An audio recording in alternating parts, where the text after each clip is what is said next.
HSC পরীক্ষায় দিনলিপিতে 10 number রয়েছে। আজকে আমরা দিনলিপির একটা ফাইনাল সাজেশন দিব এবং কিভাবে পরীক্ষাতে লিখলে দিনলিপিতে সর্বোচ্চ নাম্বার পাওয়া যায় সেটা নিয়ে কথা বলবো। এইচএসসি 25 এবং 26 উভয় ব্যাচের জন্য এটা প্রযোজ্য এবং 25 ব্যাচের ফাইনাল একটা সাজেশন থাকবে দিনলিপির উপর। আমরা প্রথমেই দেখি যে দিনলিপি জিনিসটা আসলে কি। দিনলিপি হচ্ছে যে তোমার সারা দিনে ঘটে যাওয়া ঘটনাটা তুমি লিপিবদ্ধ করবা, সেটা তারা একটা টপিক দিয়ে দিবে। ছোটোবেলায় আমরা যেরকমভাবে ডায়েরি লিখতাম ঠিক তেমনিভাবে এই ডায়েরি জিনিসটা আমরা ইনফর্মাল লিখা অনেক ক্ষেত্রে সেটাতে উঠে আসতো। দিনলিপিতে আমরা ফর্মালি সারাদিনের বর্ণনাটা করব, লিপিবদ্ধ করব। প্রথমেই দেখি যে দিনলিপির পৃষ্ঠার একেবারে উপরের ডান বা বাম পাশের তারিখ এবং বারের নাম লিখতে হয়।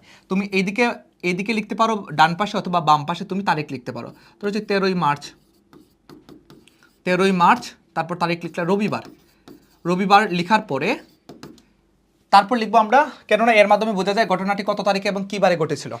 মনে রাখতে হবে দিনলিপি লেখার জন্য দরাবাধা কোনো নিয়ম নাই যে এত পৃষ্ঠায় লিখতে হবে, 2 পৃষ্ঠা লিখতে হবে বা এর বেশি লেখা যাবে না, এরকম কিছু নাই। তো দিনলিপিটা আমরা চেষ্টা করবো যে 2 পাতায় লেখার জন্য। তো প্রথমে এখানে লিখলাম 13ই মার্চ রবিবার। তারপর যে জিনিসটা আমরা লিখবো সেটা হচ্ছে যে সময় এবং স্থানের নাম উল্লেখ করতে হবে, সময় এবং স্থানের নামের উল্লেখ করতে হবে। সাপোজ তুমি যে স্থানে এটা লিখতেছো, তোমার দিনলিপি কি হতে পারে, তোমার কলেজের প্রথম দিন সম্পর্কে একটা দিনলিপি লিখো, বা বসন্ত বরণ এটা সম্পর্কে একটা দিনলিপি লিখো, বা পহেলা বৈশাখ উদযাপন সম্পর্কে একটা দিনলিপি লেখার কথা বলছে। তো তুমি এখানে হেডিংটা দিবা, তুমি লিখলা যে পহেলা বৈশাখ উদযাপন কেমন। তারপর তুমি এই যে রবিবারের পরে সময়টা লিখলা, তারিখটা লিখলা, বা জায়গার মধ্যে তুমি লিখলা তোমার কলেজের নাম। তোমার কলেজে যেহেতু পয়লা বৈশাখ উদযাপন হয়েছে, ধরো যে দিলা যে আনন্দমোহন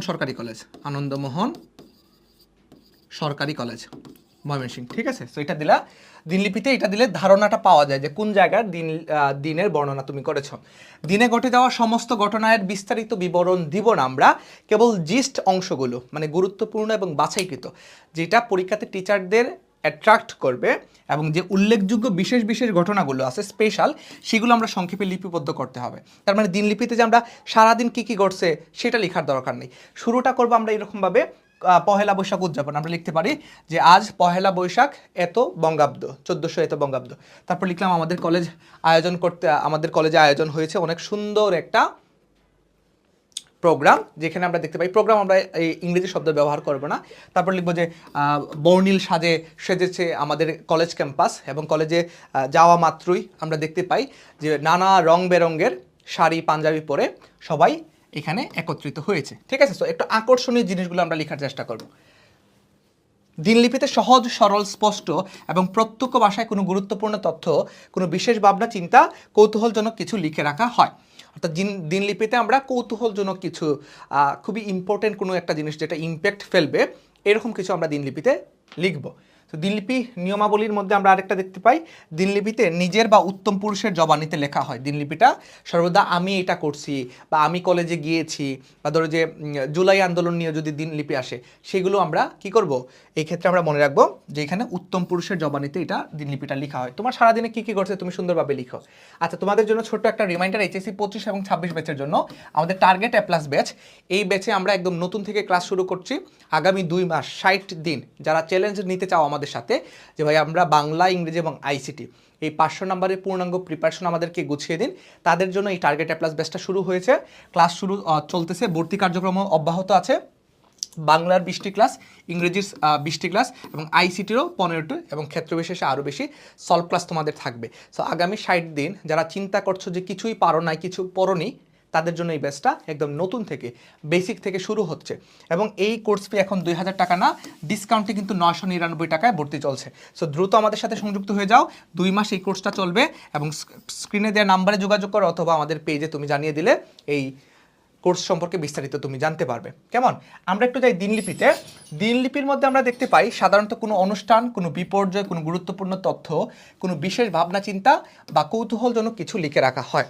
কেমন, তো আমরা দিনলিপির সাজেশন দিব, তার আগে তোমরা অনেকে বলেছো যে ভাই একটা আদর্শ দিনলিপি কীভাবে লেখা যায়, কিংবা লিখলে কীভাবে 9-10 পাওয়া যায়, সেইটা একটু বলে দিন। তো আমি তোমাদেরকে বলবো এই জিনিসগুলো তোমরা একটু খেয়াল রাখবা মাথার মধ্যে। সারা দিনের জিনিস না লিপিবদ্ধ করে সম্পৃক্ত যে চরিত্রগুলো সেগুলোর পরিচয় সংক্ষেপে তুমি তুলে ধরতে পারো। ধরো যে পয়লা বৈশাখ উপলক্ষে তুমি কলেজে যাওয়ার পরে তোমার কোনো একজন বন্ধুর সাথে দেখা হয়েছে, তার নামটা তুমি এখানে উল্লেখ করতে পারো, তার সাথে তোমার কি কি ঘটে গেছে, মানে প্রধান যে চরিত্রটা সেই চরিত্র সম্পর্কে তুমি কিছু ইনফরমেশন দিবা এখানে।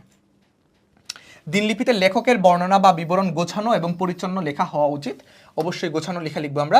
দিনলিপি একান্ত ব্যক্তিগত রচনাবলী, এতে নিজস্ব অভিমত, দৃষ্টিভঙ্গি এবং অভিজ্ঞতার খোলাখুলিভাবে প্রকাশ করা চলে। অর্থাৎ দিনলিপি মানে হচ্ছে তোমার দিনে ঘটে যাওয়া যে ঘটনাটা, নট নেসেসারি যেটা ভাব সম্প্রসারণের মতো সবার একটা মন্তব্য, সবার একটা পার্সপেক্টিভ থাকবে, হ্যাঁ, বা এটা সারমর্মের মতো, সারাংশের মতো।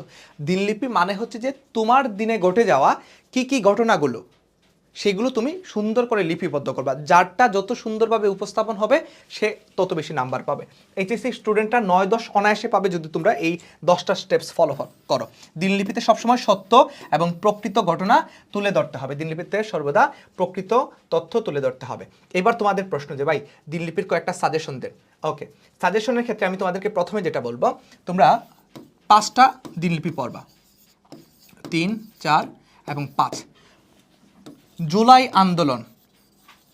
আন্দোলন রিলেটেড, সেটা হতে পারে আন্দোলন 2024, এটা জুলাই আন্দোলন 2024 এইভাবে আসতে পারে, অথবা বলতে পারি 5ই আগস্ট, যেহেতু 5ই আগস্ট আমাদের নতুন স্বাধীনতা, সো 5ই আগস্ট 2024 সম্পর্কে দিনলিপি লেখার জন্য এটা আসার সম্ভাবনা 90% সকল বোর্ডের ক্ষেত্রে 5ই আগস্ট 2024 সম্পর্কে দিনলিপি লেখার জন্য। তখন তুমি লিখবা যে অনেক উদ্বেগ উৎকণ্ঠায় দিনটা আমরা শুরু করি, হ্যাঁ, প্রত্যেকের মনে আতঙ্ক, আবার মনে একটা সম্ভাবনার একটা দোয়ার খুলে গিয়েছিল যে আমরা হয়তো এবার পারবো। সো এরকমভাবে যতটুকু ক্লাইম্যাক্স দিয়ে লেখা যায় 2 পৃষ্ঠা 2.5 পৃষ্ঠা লিখতে পারবা, ফাইন। দ্বিতীয় যেটা লিখবা সেটা হচ্ছে যে আন্তর্জাতিক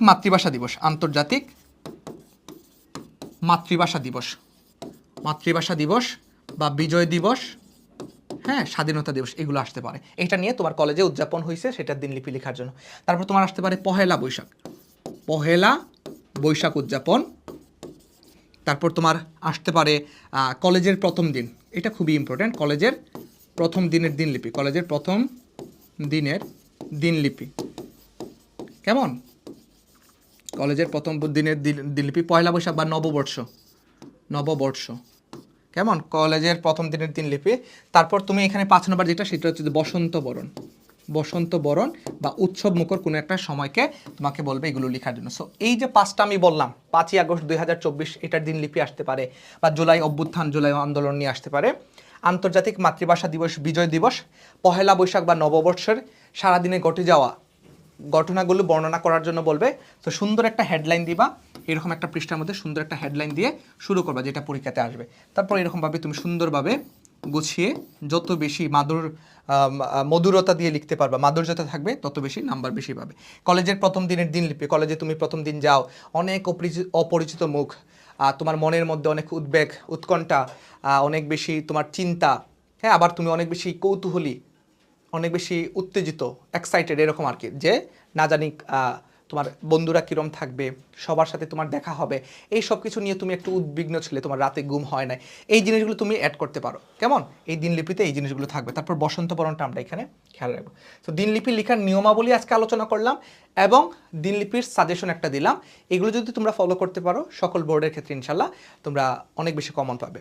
সো আজকে এই পর্যন্তই। ভিডিওটা ভালো লাগলে অবশ্যই শেয়ার করে রাখবা আর বন্ধুদেরকে মেনশন করে রাখা, এবং এটার পিডিএফটা যদি তোমাদের লাগে তাহলে আমাকে অবশ্যই তোমরা মেসেজ দিবা, ঠিক আছে? সো আজকে এই পর্যন্তই। সবার জন্য অনেক অনেক শুভকামনা রইল। ধন্যবাদ সবাইকে।